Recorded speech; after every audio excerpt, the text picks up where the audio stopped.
Welcome to McPlum, simple solutions served daily. You start by importing the Prores Log clip and matching the project to the clip's resolution and frame rate. Once done, immediately apply a camera-specific or rec. 709 LUT as a base conversion, so you're working in a predictable color space.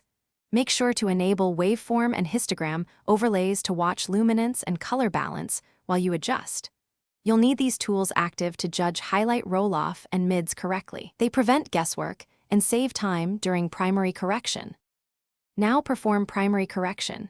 Fix white balance first so colors read correctly. You should nudge temp and tint until neutral skin tones look natural.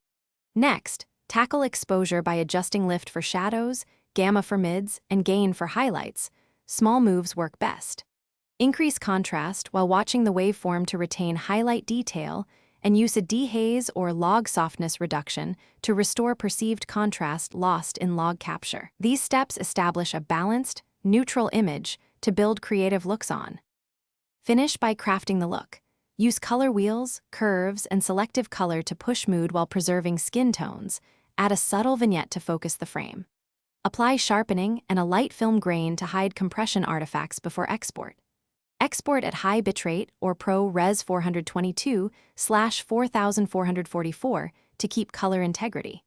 If you hit issues like banding or posterization, reduce aggressive contrast. Add slight noise or dither and re-export at a higher bit depth.